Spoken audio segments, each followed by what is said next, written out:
નમસ્તે મિત્રો, સ્વાગત છે તમારું મારા આજના નવા વિડીયોમાં। મિત્રો આજે આપણે બનાવીશું સુરતી લોચો। તો સુરતી લોચો બનાવવા માટે આપણે એક વાટકી પૌવા લીધા છે, અડદની દાળ આપણે પલાળીને લીધી છે અને ચણાની દાળને પણ આપણે પલાળી અને ધોઈને લીધી છે। એકથી દોઢ કલાક આપણે બંને દાળને આપણે પલાળી દેવાની છે। તો સૌથી પહેલાં તો આપણે મિક્સર જાર લઈશું, એમાં આપણે અડદની દાળ એડ કરી દઈશું, એમાં ચણાની દાળ એડ કરી દઈશું,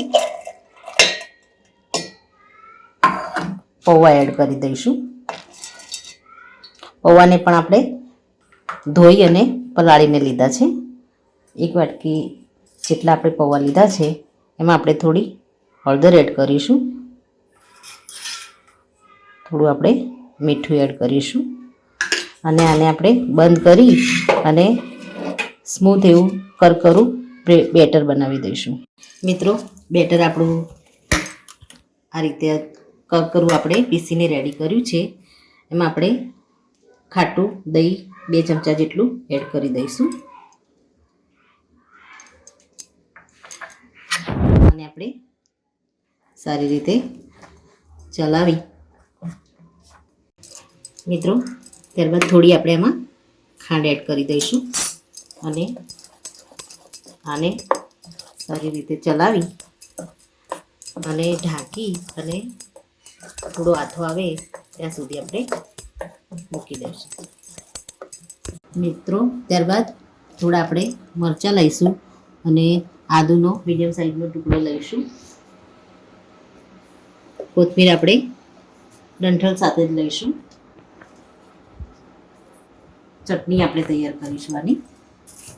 ફુદીનાના પાનને મેં સ્ટોર કરીને રાખ્યા છે, જ્યારે આપણે જરૂર હોય ત્યારે અવેલેબલ ના હોય તો આપણે આ રીતે એનો ઉપયોગ કરી શકીએ છીએ। તો સૂકવેલા ફુદીનાના પાન આપણે આમાં એડ કરી દઈશું, થોડું આપણે આમચૂર પાવડર એડ કરીશું આમાં। તમારે લીંબુનો રસ એડ કરવો હોય તો તમે લીંબુ પણ લઈ શકો છો। આમાં આપણે મીઠું એડ કરીશું અને સહેજ પાણી એડ કરી અને સરસ એવી આની ચટણી બનાવી દઈશું। મિત્રો આપણે જીરું અને મરીને પીસી એનો પાવડર કર્યો છે, આપણે એમાં થોડો આમચૂર પાવડર એડ કરીશું, મરચું પાવડર એડ કરીશું અને આપણે થોડું મીઠું એડ કરી દઈશું। આ મસાલાને આપણે લોચાની ઉપર સ્પ્રિંકલ કરવાનું છે। મિત્રો બેટર આપણું સરસ ફૂલી ગયું છે, આમાં આપણે સોડા એડ કરી દઈશું, ઉપરથી આપણે થોડું લીંબુ એડ કરી દઈશું। મિત્રો કહેવાય છે કે એકવાર ખમણ બનાવતા બનાવતા થોડી ગડબડ થઈ ગઈ અને એ ગડબડના કારણે જ આપણને સુરતી લોચાની સરસ એવી રેસીપી મળી, એનું નામ જ સુરતી લોચો। મિત્રો આપણું બેટર સરસ એવું ફ્લફી થઈ ગયું છે, હવે આપણે આને સ્ટીમ કરી દઈશું, આપણે સ્ટીમરમાં સ્ટીમ કરી દઈશું। મિત્રો આપણે ચેક કરી લઈશું,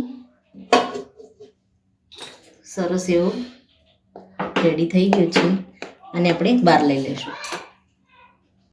મિત્રો રેડી છે સુરતી લોચો, એને આપણે ચટણીથી ગાર્નિશ કરી દઈશું।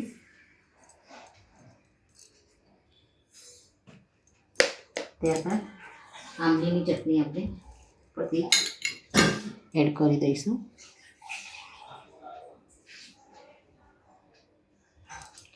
પછી આપણે થોડી કોથમીર એડ કરી દઈશું, ડુંગળી આપણે થોડી એડ કરી દઈશું ઝીણી સમારેલી, થોડી આપણે સેવ એડ કરી દઈશું। તો મિત્રો સુરતી લોચો બની અને રેડી થઈ ગયો છે, તમે પણ આ રીતે ઘરે જરૂરથી બનાવો।